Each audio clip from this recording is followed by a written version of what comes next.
So hi everyone, welcome to another episode of Enlightened Conversations. I'm Jeremy and today I'm joined by Ali Washington. How are you going? Good, how are you? Yeah, going awesome. Yeah, so it is a public holiday over here, but I thought it would be a great chance to chat today because there's no customers or so much busyness around, so a great day to relax and have a chat. And yeah, can you tell me a little bit about yourself? Sure. So I am not very good at giving a bio, but I would say I am, the best way to sum up kind of what I do and what I kind of bring to the world is that I am essentially here to support light workers in stepping into their work, into their light, into their being. And I use many different modalities. Some of them I have gleaned from other teachers. Some of them I have kind of developed just through experience and working with myself and working with other people over the years. And essentially, I just kind of believe that everybody's a light worker. And we just have some people who are kind of more aware of it than others. And yeah, I'm just here to kind of, basically all I want to do is foster a world where people feel like it's safe to be themselves. Because when we're all being ourselves, we're all kind of living our purpose and living our highest joy and living what we're here to kind of experience. And that's what creates harmony. So, yeah. Wow, how perfect. I think we're done. Create a safe world where people can be themselves and experience joy. Oh, perfect. The screen's just frozen a second on my end, so I'll just wait a couple of seconds and see if you come back there. Can you still hear me okay? Yeah. All right, I can still hear you. Oh, yeah, you're back now, yeah. Perfect. I think I've always been drawn to that light work and I guess the light work. From about the age of 20, I started getting into reading all my spiritual books and then traveling, and then I'd always come across Reiki teachers and pranic healing and buy all these books that had all that kind of work in there. And I guess somewhere along the lines of becoming a light worker, we bump into the shadow work. And I guess that's where a lot of the deeper work can happen. Is that something you've come across as well? I guess wanting to be that light and express that joy, but then some other stuff sort of kind of comes up there, doesn't it? Right. So my personal view on it is that the shadow is the light. It's just the light that we've misunderstood. So I believe that, kind of throughout history, especially in the healing realms and in the light worker realms, there's been this kind of dualistic thinking, right? Like the angel and the devil, the light and the dark. And there's these parts of ourselves that are the saboteur or the whatever that we have to get rid of. And then there's these light parts of ourselves that we want to enhance and grow and make better.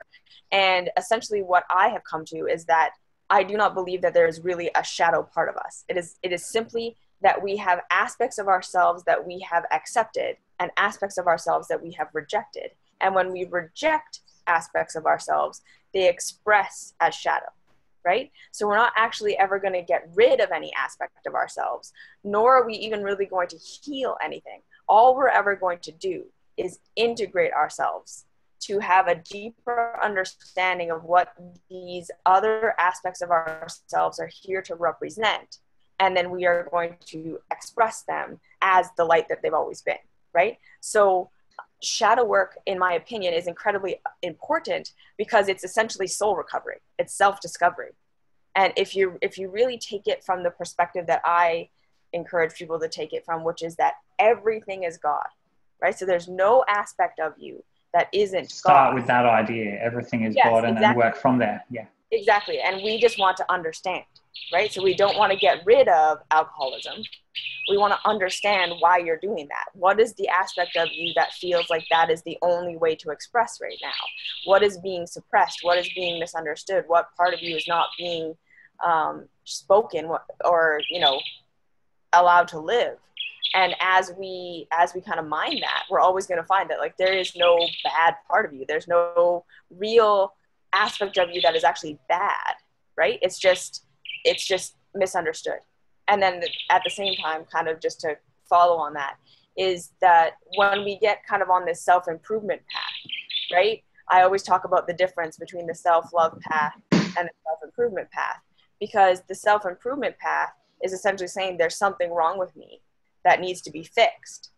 And as soon as we get into that mindset, we are setting ourselves up to engage in self-sabotaging behavior, right? Because if we think about it, like, what is self-sabotage? Well, self-sabotage is I'm trying to destroy something within me, right? Whereas if we're on the self-love path, which says, I just want to love myself, this is how we get out of self-sabotage. Because when you start to say, I just want to understand all these aspects of myself, I just want to integrate all these aspects of myself, I just want to be able to see them for what they truly are and express them, then there's no more instinct to destroy the self. So that's kind of my take on shadow work. Oh, beautiful. Yeah, a couple of things came to mind when you mentioned that, and the first word was integration. Seems like if we just integrate the parts of us that we think are wrong and say, no, those things are okay, those things have a purpose, and even if we can find a meaning there as well, then we would transcend that. And I kind of like the idea you used with alcoholism as well. Let's not kill alcoholism. Let's say, hey, alcoholism is perhaps serving a purpose. What can we learn from that? What can we understand from that? And then that might lead the path, away to something that is more joyful and life affirming. Yeah. Exactly. Awesome. So I guess a little personal question. What's something that you really love in life? Something that I guess really fills you with joy? Sure. Conversations like this, probably I feel like I could do this all day, every day for the rest of my life and be the most blissed out person ever. So yeah, doing things like this, like, obviously I'm going to say that the thing that brings me the most joy is connecting with someone and really learning about them and getting to know what's going on in their psychology. I really love, to get a little woo-woo on you, right? Like I love to like feel into somebody and kind of do a little, what's going on with you? What's your life looked like so far? Like that's always going to be, I think, my biggest passion is just people. I really love people. I love getting to know people. I love different perspectives. I love connecting. So that's definitely my number one thing that. Right. Nice. Yeah. Yeah. I think for me, it would be helping others grow. Yeah. When I can see that was something that was a difficult thing and it became a little bit easier, exactly. Or that they transcended an idea and that new idea means that's not even a problem anymore. I really love that. So that's kind of that changing of perspectives. Absolutely. Yeah. That expansion, right? Yes, absolutely. And I guess we're not born to contract, are we? We're born to expand and to grow and to evolve. Yeah. Absolutely. I believe that is essentially what is the greatest joy of the human experience is to have that experience of expansion. And I think that this is why we have the experience of contraction, right? This is why we forget who we are. This is why we reject aspects of ourselves and truly live like that for a while, because that contrast is so valuable, right? To just feel the difference between what it feels like contracting and what it feels like to be expanding, to be living from a place of fear versus living from a place of love. It's so valuable, right? And this is why I would say, the suffering that we go through in our lives and that we see in the world at large is so divine. It is so perfect. And we are in a fallen world on purpose, because it is through that contrast that we can know what our bliss is, because we've experienced the other thing, right? Like, just like what you were talking about, what it feels like to be contracted. What it feels like to talk to somebody who is contracted, and then just to watch them grow and blossom and expand. It's like, oh man, that's the greatest thing ever. And that because the other thing, right? Yes. Yeah. We can't experience the expansion without there first being the contracted state of mind that there before. Yeah, something I came across a little while ago too was, I guess, that positivity trap, such as wanting to always be healthy or always be happy in a relationship or always have a great job that always feels good. So it was probably about 3 months ago now, I actually gave up on love, like the romantic love. I thought, I'm sick of this, trying to find someone, going out there, being really open and vulnerable, and just be like, no, knock down. People weren't accepting that. So I actually really had to let go of the idea of having a relationship based on romantic love and based on connection. Right. And that was the hardest thing to do. I felt like I was breaking up with like a part of myself. Oh, for sure. And I thought, okay, what about if I thought about having relationships with a purpose instead of just trying to be happy and just trying to be connected all the time? Right. I thought, right, I'll build relationships that are based on health and mutual growth and wealth building and spiritual growth and these things. And I swear it was less than a month. I've met someone and am now in love with that person after like 5-6 years of wishing and hoping and fighting for it. And it was that proper surrendering of just the positive and like properly letting it go that actually led to it. Absolutely. And that is the other thing too, is that you let go of essentially what was a contracted idea, right? That I just want love for the sake of romance. And the thing is, you let that go, and it actually opened you up to something so much greater, which is like a relationship that you can grow together, which ultimately is going to be so much more fulfilling for you, right? And so I think that that's another thing that we can say to people out there is that, you know, if there's something in your life that you're like, I really want to manifest this and it's just not coming, oftentimes it's because you're holding on to an idea that's actually less than what you deserve, right? So and they it's may by have letting the fear of the opposite of that. Right. So like, I want this thing, but I'm actually afraid if I don't get it, I'm going to be less than, and then they can't attract it. Oh, there you go. You're back. You're back as well. Okay. So you were saying so there was that fear of, well, if I can't have this, then I'm not going to get the happiness I was after, or the fear of, the loss of that thing. But by letting that go and going, right, or in a sense, kind of letting it go, surrendering, think, oh, I don't care about that. I'm going to kind of move on, and then do that in a way that is also from a loving place. So at first it was angry, letting go of romantic love, right? Stuff it. Yeah. But then it became, okay, I've got to actually learn to love that as well, and then move on from there. Yeah. Exactly. And I think, and before I'd even met that person, then I started hanging out with more female friends. I went out with 3 different women within, again, like a month, which wouldn't have happened. That would have been the number over a year. So yeah, I like the idea that like it opened up more by letting go of that. Yeah. Exactly. Like we know of what was essentially our small little idea to open up to what could be much greater, grander, much bigger, much more fulfilling. And I think that's another thing to just know that, like, when we're letting go of stuff, usually what we're doing is we're opening ourselves up to something much greater. We're not letting go, right? We're creating space for the grander thing that we just didn't even know we wanted, or we didn't even know was there, or didn't even know was available, right? Yes. I've been a huge believer for a long time that we are creating the lives that we want, on purpose. It's not an accidental thing, whether we think it is or not. Yeah. So I guess for yourself, what's been a way that how do you go about creating what you want, or creating that space in your life for what you want? Right. So my personal practices are maybe a little extreme in the context of everyday life, but I would say that I am like a self-introspection, like, addict or junkie, right?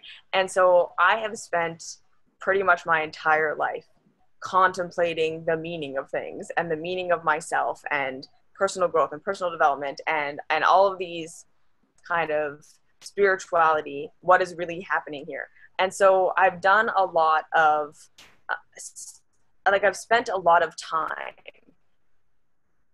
working on my shadow aspects and learning to love these parts of myself that were so in pain and so not in alignment and in fear and in contraction. And through that process, right, comes inspired ideas. Okay. And so this is, I would say this is like kind of the message that I want to share, is that all of us, I believe, know what the next step for us on our path is. It's just that we need to understand that when we're really truly living a life in alignment with ourselves, the beginning phases especially is going to be that your intuition, your guide, your internal guidance or whatever tells you to take these steps, and you're going to be like, hell no, right? I can't do that. Like, these are coming up against my biggest fears. These are coming up against my biggest, deepest insecurities. And so what I would say is the most important thing that I've done to create a life for myself that is beautiful and that is continuing to become more and more beautiful and expansive is to look at those internal guidances, know that when it's really scary and out of my comfort zone and like, ooh, that feels really joyful, but also like, holy shit, I don't know if that's gonna work. I do it anyways. I feel the fear and do it anyways. Like that's been kind of, I would say, the one thing that's kind of separated me from anyone that I know that kind of lives a life that doesn't really go anywhere or doesn't really change or doesn't really whatever. I'm not afraid to fail. I'm not afraid to look stupid. I'm not afraid to fall on my face. So like, for instance, when I kind of very first started getting into this, we were living in a city in Canada. We had never really traveled before, never really done anything like that. And the very beginning of the story is I had all these qualifications, right? Like I was a Reiki Master, I was a holistic nutritionist, I was a yoga teacher. Like I had all these qualifications and I was working essentially secretary jobs, right? Like and I knew that I really wasn't reaching my potential. And I stood in the yoga studio with my friend one day and she said, okay, Allie, this is a sacred space, right? So we were in the yoga studio and she was like, say out loud as though you have what you want already. And so I said, okay, I am working online. I am living my purpose and my passion by helping people with all these skills that I have. I'm helping them grow. I'm helping them change. I'm helping them step into who they are. And I'm completely remote. I'm location independent so that I can travel wherever I want to travel and I can still keep working. Like I don't have to take time off work to travel. I can work and travel at the same time. And I said that out loud like it was a thing. And this was essentially completely a ridiculous thing for me at the time. I am not good with computers. I had no technical experience with working online at all. And or even any idea how to do that at the time. I hadn't ever really fully worked as a nutritionist or really fully worked as any of these things. So I didn't really have a resume. But I was just like, that's the thing. And then what came next was I got this inkling. So I got this very, very strong drive to submit some blogs to this website that was just starting up about health.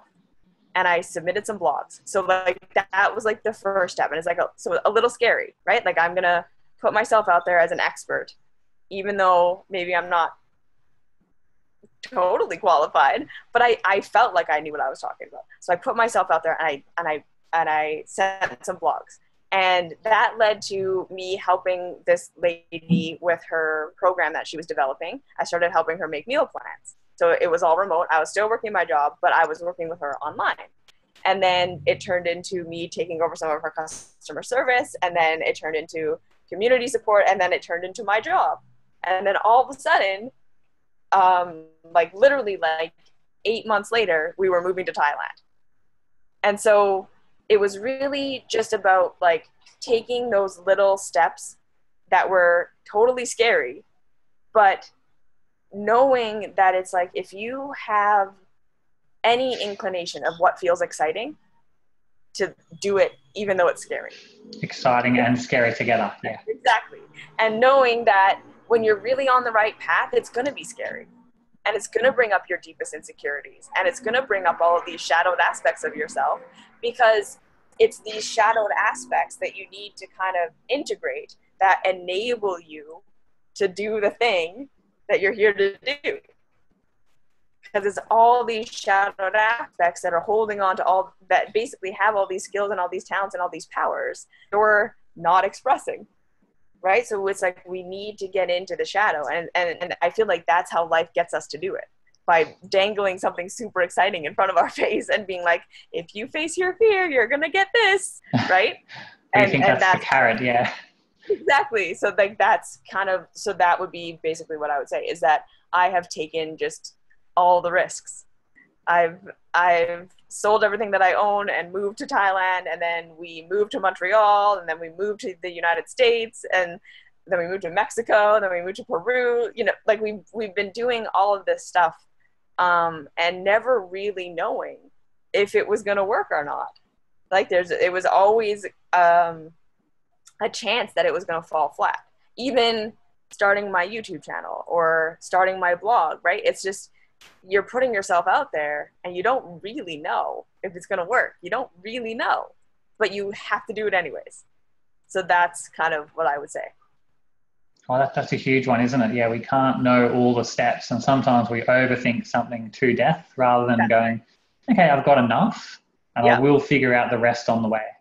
And that's it'd be like if we tried to plan an entire life, like right now, the next 20 minutes, let's do the rest of our life, right? Yeah. No, because then there's going to be all the things we can't do, and there's going to be things in the moment that are going to be even more beautiful than we would have planned for. Oh, absolutely. And there's that specialness that happens there too if we are flexible and be okay with the outside the comfort zone.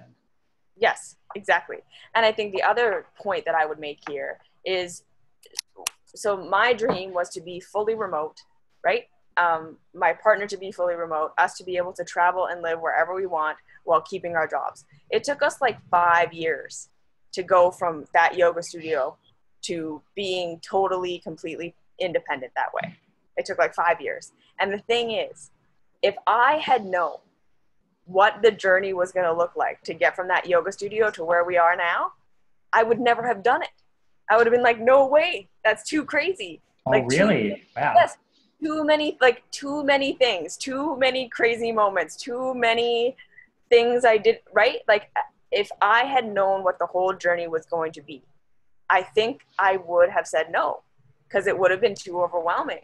But the fact that it was just like, you know, being kind of on a need to know basis with the universe is what I basically say it as. Right? Yes. You weren't ready for the extra info, so the universe just, no, we'll just keep you going. We'll just give you enough.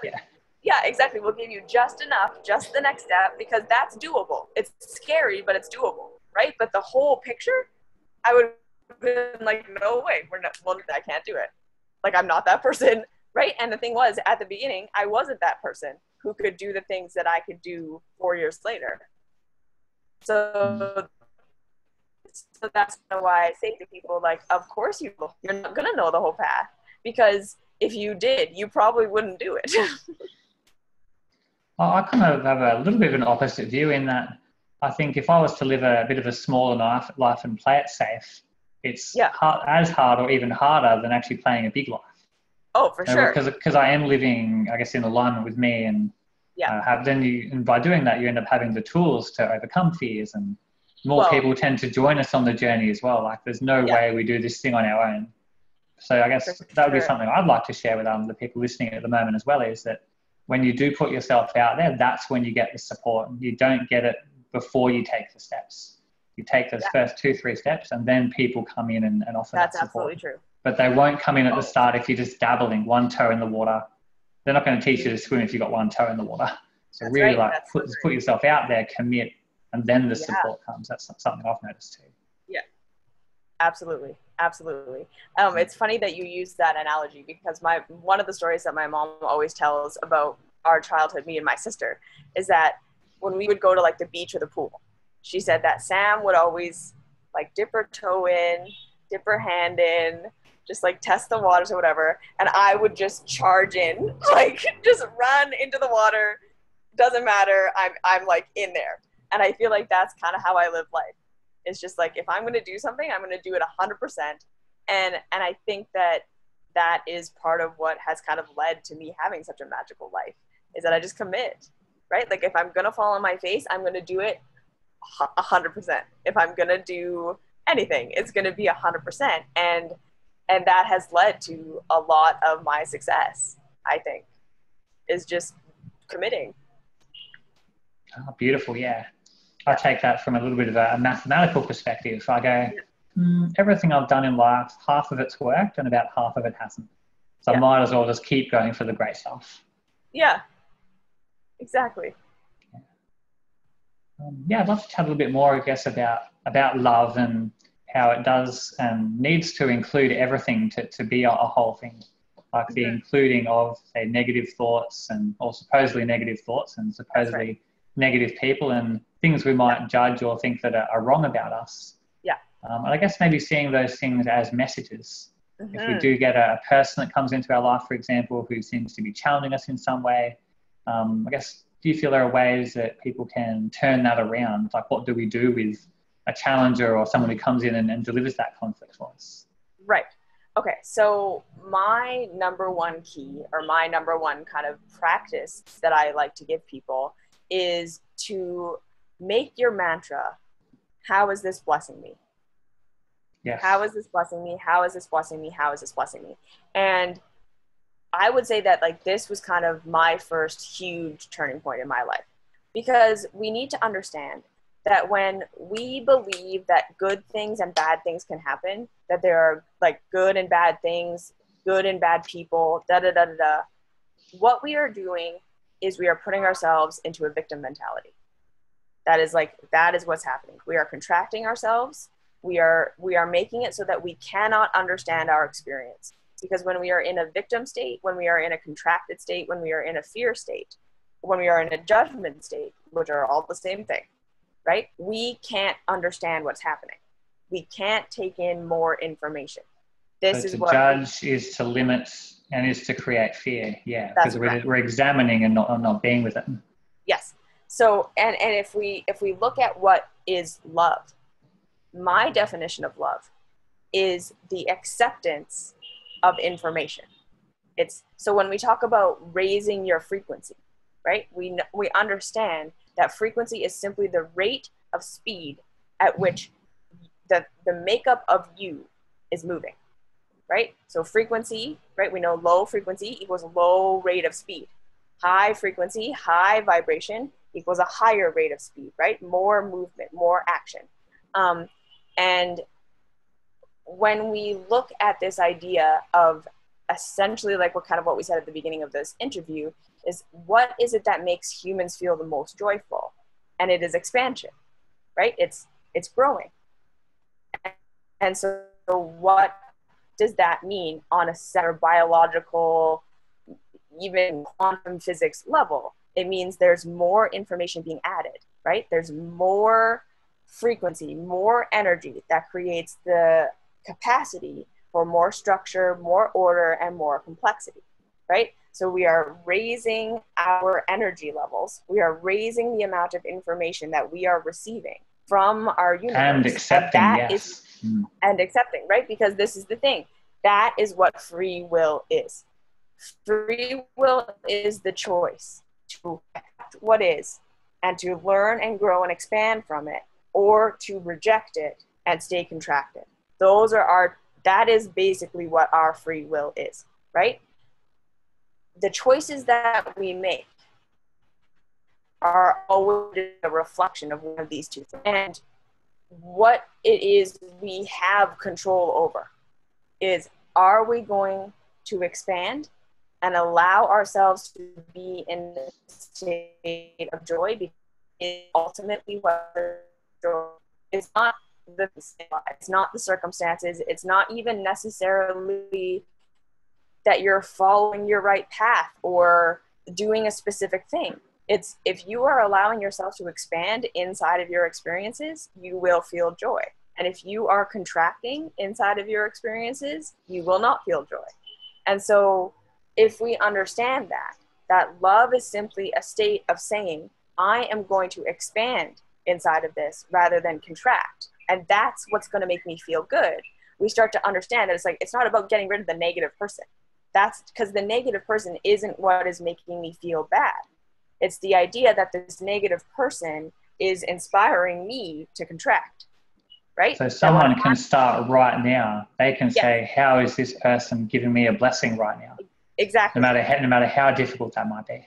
Exactly. And what that does is that opens you up to a different perspective that says, okay, I'm going to, so my second tip is if how is this blessing me feels a little bit too much, because I understand that like we can be in situations where it's like a loved one is dying of a terminal disease. You're not going to, there are a lot of people who aren't going to be able to say, how is this blessing me? Like they're just not going to be at that place right now.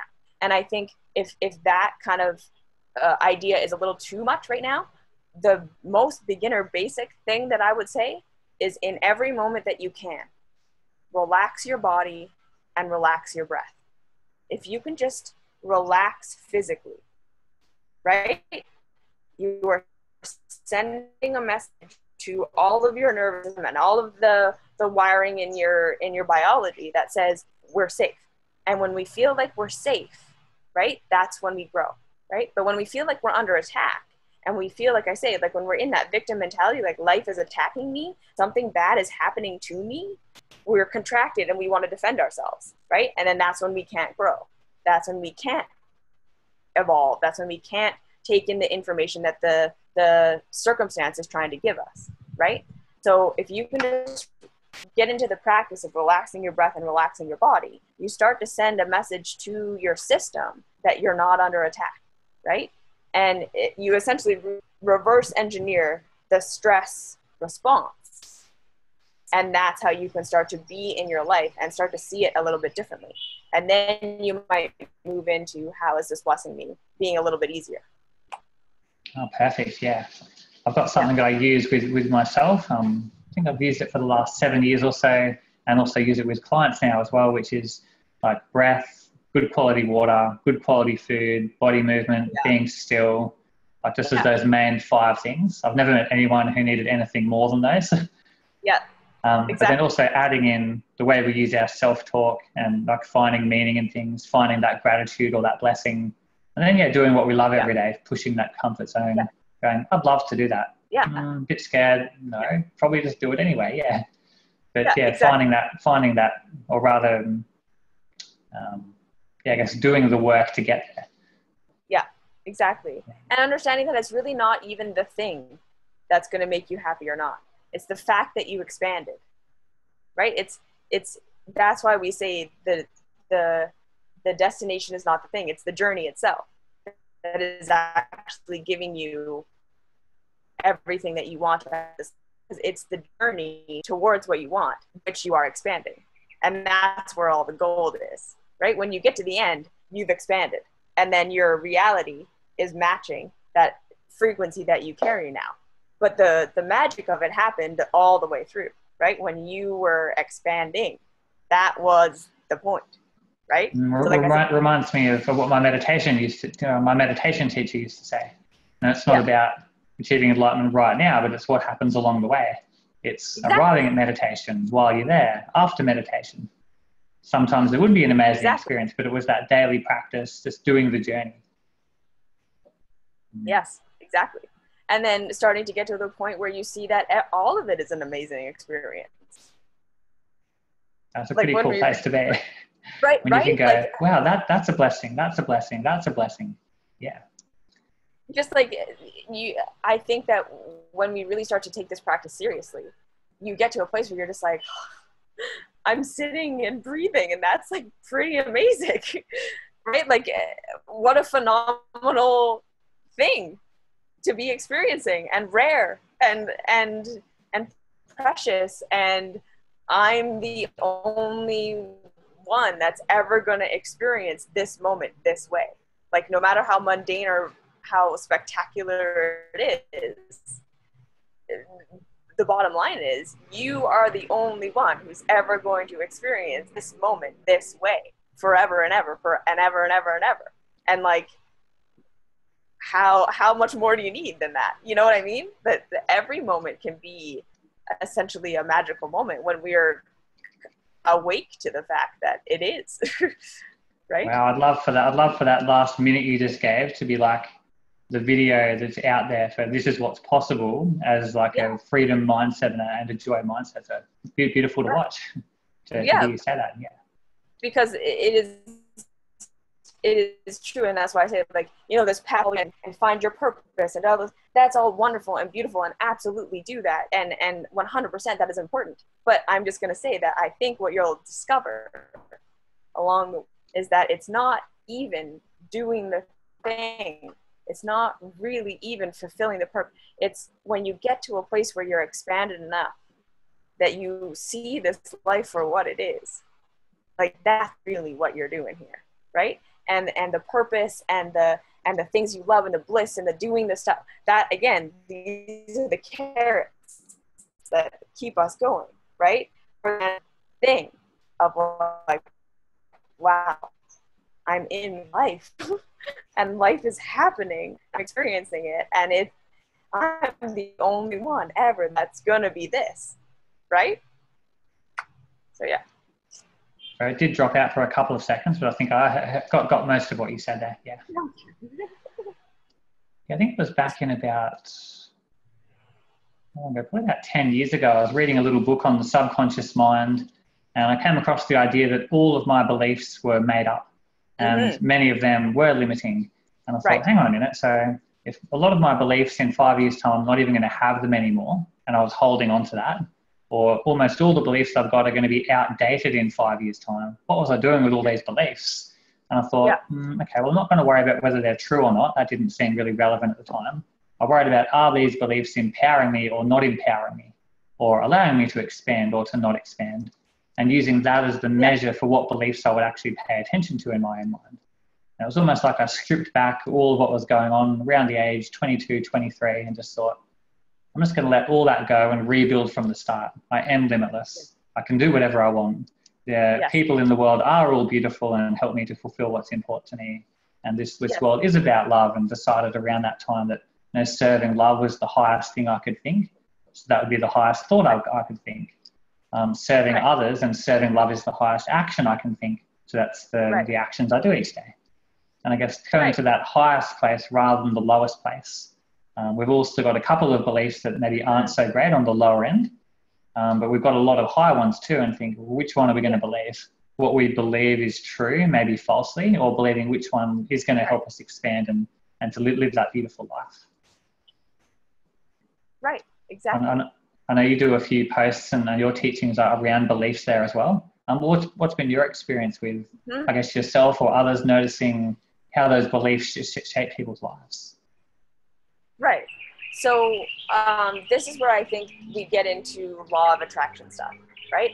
Is basically what the law of attraction is doing is it's reflecting back to you simultaneously the ultimate reality, what is truly existing, and what you are believing about the reality, right? So a lot of the time, this is why we get stuck in our beliefs, because the reality is acting as a mirror. Right? So if you believe that you are terrible and you're never going to find love, the thing is that the reality is going to continue to reflect that back to you as a way of saying, okay, every time you experience something inside this belief of I'm never going to have love, it feels awful, right? So you have an experience, you go out and you feel like the person on or whatever isn't interested in you. And you're like, see, I'm a piece of shit. No one's ever going to love me, blah, blah, blah, blah. And it feels terrible. Right? And then you say, but look, see now the reality reflected it back to me. It must be true, right? Because it happened, it's true, and I feel terrible about it, so therefore it's double true, right? And so now if we can start to say, no, what's really happening there is the reality is simply reflecting back to you, you believe you're terrible. So the way that you walked into this experience, right? And the way that you carried yourself and everything that you brought to this, you already tainted essentially your interaction with that person because of your belief about yourself, right? And the reality just reflected it back to you. So rather than looking at our lives and saying, what I am seeing is the truth, we start to say, no, what I am seeing is my belief. So if it feels terrible, question it, right? So if this thing happens and the way that you are interpreting it feels terrible inside of your heart, feels terrible inside of your body, that's your signal that, okay, that's a false belief. And now that's a super empowering way to go about it. I'm seeing my belief right now. I'm not seeing the truth. Exactly. That's huge. And especially if it feels terrible. If it feels terrible, that is your cue, right? And most of us, and I say, I feel this is the biggest human foible that is ever a human foibled, is that we believe that when something feels terrible, it must be true, right? Like when we get our hearts broken and we think, oh, I'm just like a shitty person, and that feels so horrible to think, no one's ever going to love me, there's something wrong with me, and that feels terrible, we think because that feeling is so intense, we're like, well, it must be true, right? When the ultimate reality is anything that feels terrible inside your body, that is an alert, that's an alarm bell that you've gone out of alignment with the truth. And so we want to move in a way where we move from negative beliefs to positive beliefs, and then we use our positive beliefs as stepping stones to get to a place where we don't have any beliefs at all. Because here's the thing, we don't want belief. We really just want pure reality, right? And can we, in our individual perceptions, ever get to pure reality? That is something that I think is totally up for debate, and I'm not going to necessarily say one way or the other here. However, I believe that we want to move towards getting closer and closer and closer and closer to pure reality without our projection of judgment onto it, right? Because positive belief, negative belief, these two things are stepping stones. They're things that we use to move in a direction. But what we ultimately want is just to experience reality, to just have an experience without beliefs clouding it at all, right? And then we can discover that, you know, this is what we're talking about when everyone talks about the truth of the capital T, is that it can be experienced. You just have to let go of belief. So it's like, I would even say, like, I don't believe that people are good or bad. I observe that people are people. And I can, from this place, observe that, like, you know, if I take the perspective of everything is God and everyone is God, the reality does reflect that back to me, right? And so, and then we can, like I say, we want to kind of move in this direction of, can I not have a belief? Can I just be open to the experience and experience the reality for what it is? Yeah, there's right? something I've been practicing for a number of years, not all the time, but that idea of observing what's actually going on. So I might say, oh, you seem to be a really happy, bubbly person. That is a judgment. But I could also say, oh, you smiled. That would be an observation of reality. If your mouth moves in a certain way, that would be a smile. But saying someone is a good or a bad person, or that event is good or bad, that would be the judgment. So like really observing the fact. Yep, I got laid off from that job, but it doesn't necessarily mean anything more than that. It doesn't mean I'm terrible at that job or I'm never going to find another job again. Look at the actual facts. Exactly. I mean, so many people who are like, oh, I'm too young for that job. And then I might talk to an elderly or an older person. They say, oh, I'm too old for that job. Both have the false belief that they're no good for that job. One has more experience in life. One might be more enthusiastic. And I guess really just to observe the fact and get more data, find more information. Imagine like someone coming up with such a huge belief about life on basically no data. It can be a tough one to train ourselves out of. I know your work is with perception training and getting people out of those and into some good perceptions. But like really focusing on the data, like the actual facts of what's going on, not just one wild emotion from one little bit of data. That would be wildly crazy. Exactly. And I think that this is another thing that I use, another tool that I use is, what am I making this mean?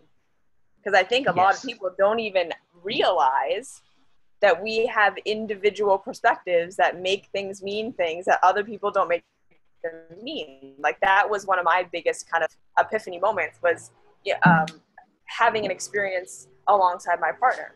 And we're both going through the same thing. And in my view, it was like this magical, all of these things, you know, led to this and this and this. And like, holy smokes, I can't believe that all unfolded like that. And in his view, it was like, that was a terrible day. I can't believe all that shit happened. And I was like, what? Right? Like we just had the exact same experience. But my perception of it was so different than his. And that's why I realized, I'm like, they're all making things mean a whole bunch of stuff that they don't actually mean, that they don't necessarily have to mean, and that's what's controlling our experience most of the time. We're not actually just having a pure experience of our reality. We're making it mean a whole bunch of shit about ourselves and about the world that may or may not feel good, but we believe it because it's just in our, you know, perception that we're doing that, and we don't realize that we have a perception. So that's why just starting with, what am I making this mean? Is like, oh, I'm making things. That's a revelation in and of itself. I just had a thought too, that I wonder if you had gone by yourself, whether you might have played some of the negative aspects on that day as opposed to going with someone. Or if he went by himself, whether he would have taken a more of the positive experience, and whether you're kind of playing both sides there in the moment.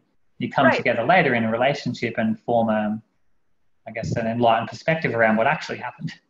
Exactly. Might have been like, that was amazing, but you're like, hey, we lost our shoes and I lost $100 and I hurt my foot. But that was great. But we might deny some of the downsides of what happened, but we maybe get attached to all the good sides. I'm very much aware of that in my present relationship, which is still fairly new. All the infatuations I've got and all the things I'd love to keep, to not get attached to those. To go, I love that, but you don't got to keep doing that. I'll still be grateful with whatever turns. Yeah. Right. Exactly.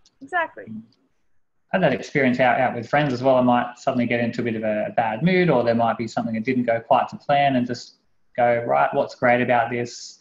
How can this be a blessing right now? And within a few seconds or minutes, I'm down barefoot in the sand, down at the beach, chatting to people, having a magical experience. Yeah. If I just got stuck in the emotion, which is always a false perspective, and actually started to ask, how is this a blessing? We can get out of it so much quicker. So true. And really, at the end of the day, is there ever a good reason to not be having a good time? And to ask, what's the blessing? Right. I've got a friend, I ask him every time we chat, have you got a gratitude ritual started yet? No, I've been feeling too depressed. That's not what he actually says, but that's kind of the energy. Yeah. Right. And it's like, so long as you're not doing your gratitude, you will feel depressed. Right. It's like, it's waiting. It's like saying, I'm not going to take my medicine until the cold goes away. Yeah. Well, no. I'm not going to start being grateful until my depression goes away. That's right. The depression is a signal to do the gratitude. Exactly. Otherwise it wouldn't be there. Yeah. Exactly. Well, it looks like we've got a couple of minutes left. I'd love for you to share, Ali, where people can find you, either on Facebook or via a website. How can people get in touch with you if they want to chat, connect, or do some work with you? Sure. So I'm all over the place. You can find me on my website, theperceptiontrainers.com. You can find me on YouTube, Perception Trainers. You can find me on Instagram, Ali_Perception Trainers. You can find me on Facebook at the Perception Trainers. I think that's it. And so basically, if you just look up the Perception Trainers, you'll probably find me. And yeah, I have a book that I've written, The Perception Diet, which is 7 tools to help you kind of reshape your relationship with your body and with food. And I'm actually going to do another version of it where I talk more generally about these things in our lives, because we all have stuff, right? Like our negative relationship with relationships, our negative relationships with our job, our negative relationship with money, and these tools that are in the book can pretty much apply to everything. So I'm going to probably rewrite it from a more expanded perspective. And then coming up, I am going to be releasing a 33-day program. So for anyone that wants to kind of like get started with this stuff, with learning to love their body, learning to tune in, learning to tap into the wisdom of their body, learning these kind of tools, but feeling like it's like really far out there and they don't know how to get started, that's what the program is going to be. So within the next couple of weeks, I want to have that out, and you'll be able to find it on my website. So that's that. Wow, fantastic. It was absolutely awesome chatting with you. I know I'm going to go back and listen to some of this to get some of those nuggets. That was absolutely awesome. Yeah, thank you so much. It was so great. I loved chatting with you, and I loved your insights. It was so great. All right, and thanks again.